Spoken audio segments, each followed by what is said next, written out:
गौर से सुनना है, बहुत अहम सवाल है। Supplier will usually agree to allow their customer some credit. Supplier अक्सर कुछ उधार दे देता है अपने कस्टमर को, ठीक है, यानी टाइम टू पे, कुछ वक्त दे देता है कि कुछ वक्त के बाद अदायगी कर लेना। But their main interest are, उसका मेन दिलचस्पी क्या होती है?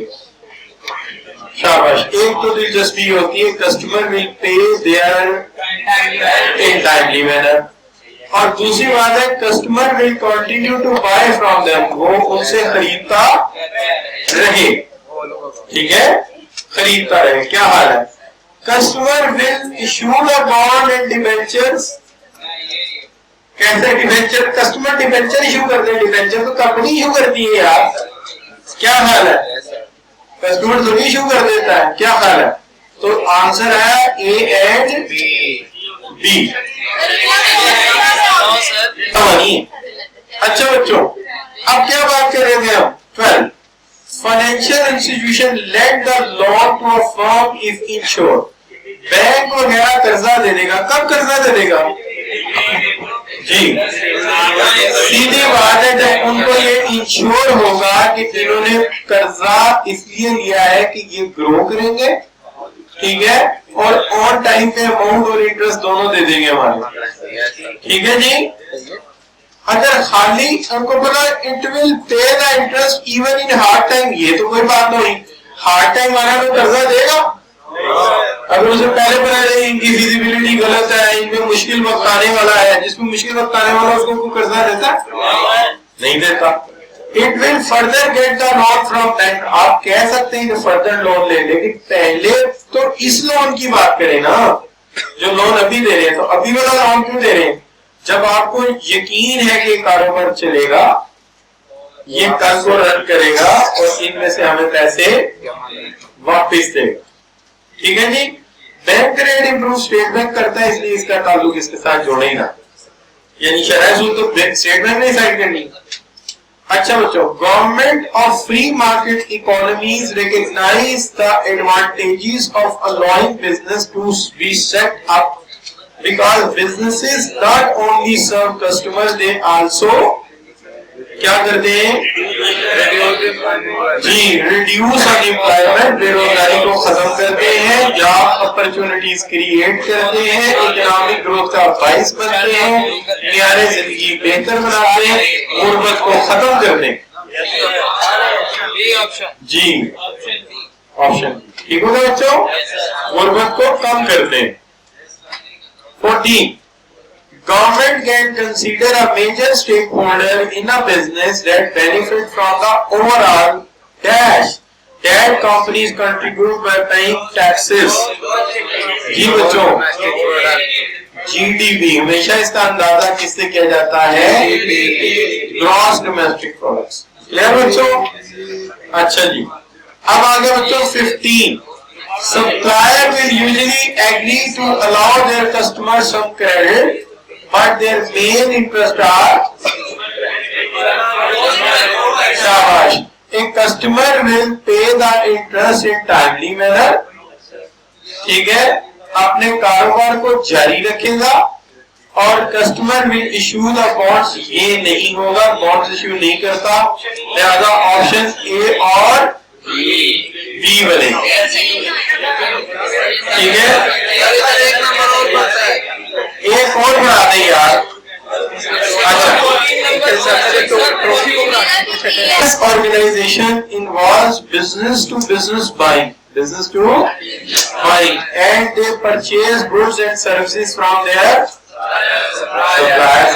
उन्होंने चीजें कहाँ से खरीदनी है, और सप्लायर को वेंडर भी लगाया जा सकता है, लिहाजा सी भी हो सकता है और डी भी हो सकता है, सी भी हो सकता है और डी भी हो सकता है, ठीक होगा बच्चों? अच्छा जी 17 कौन सा बच्चों? Firm cannot complete the production process if they cannot obtain the material. Therefore, performance is partially dependent on supplier. तो आपकी परफॉर्मेंस सप्लायर पे बेस करती है। क्लियर बच्चों? 18. In which of the following conditions creditors lend fund to a firm? किन हालात में creditor firm को fund दे देगा? If they believe that firm will grow and even in case of loss, नहीं loss के केस में तो जाएगा ही नहीं, उसे तो गारंटी चाहिए कि फर्म चलेगी. If they believe that firm will perform well enough to pay interest on the loan and the principal amount in the future, if firm sign an agreement for the debt at the end of the maturity. Full stop. ये option ठीक है. Clear बच्चों? No problem. Thank you very much. अच्छा जी, अब बच्चों आ गया 19. A business in the start solely rely on the money made from sales to cover its expenses, and it has to rely on borrowed funds or credit due to because first month में जो शुरू के महीने हैं business का जो cost है वो रेवेन्यू से ज्यादा होती है जी. शुरू में कुछ अरसा लॉसेस बर्दाश्त करने पड़ते हैं. कारोबार की जब भी आप फिजिबिलिटी देखेंगे हमेशा इस तरह से होगा कि अगर इस तरफ मैं रखूं रेवेन्यू एंड कॉस्ट और इस तरफ रखूं सेल, तो रेवेन्यू इस तरह बढ़ता है. रेवेन्यू इस तरह बढ़ता है, जितने यूनिट सेल होते हैं उतना रेवेन्यू ज्यादा होता है. लेकिन बच्चों कॉस्ट होती है, कॉस्ट वो इस तरह से बेयर करनी पड़ती है कि कॉस्ट शुरू से ही हमारे पास फिक्स कॉस्ट होती है. जैसे कि बिल्डिंग का किराया, एडवर्टाइजिंग कॉस्ट ये हमें बर्दाश्त करनी पड़ती है. एडवर्टाइजिंग कॉस्ट वगैरह हमें बर्दाश्त करनी पड़ती है. नतीजे के तौर पे ये जो फिक्स कॉस्ट है ये शुरू से ही हमारा नुकसान करना शुरू कर देती है. ये फिक्स कॉस्ट शुरू से हमारा नुकसान करना शुरू कर देती है. तो हम यहाँ जाके कहीं ब्रेक इवन पे आते हैं, लेकिन शुरू में हर बिजनेस को ही नुकसान बर्दाश्त करना पड़ता है. शुरू में हर बिजनेस को ही नुकसान बर्दाश्त करना पड़ता है. अच्छा बच्चों, 20th question. A newly started firm must dash before starting selling its services and products. तो ये वही सवाल का रेप्लिका है कि शुरू में उसे क्या करना पड़ेगा? Bear expenses या bear losses, क्या करना चाहिए? Bear expenses. ठीक है. Gain profit, achieve break even. क्या होना चाहिए बच्चों? Expenses. जो सेंटेंस कहता है उसे शुरू में एक्सपेंस बियर करने पड़ते हैं जो कि अभी उसने कमाया कुछ भी नहीं होता. यानी वो ऑफिस लेने के लिए उसे किराया देना पड़ेगा, एडवर्टाइजिंग के लिए उसे फिक्स पैसे देने पड़ेंगे. तो ये कॉस्ट हर सूरत उसे बर्दाश्त करनी पड़ेगी.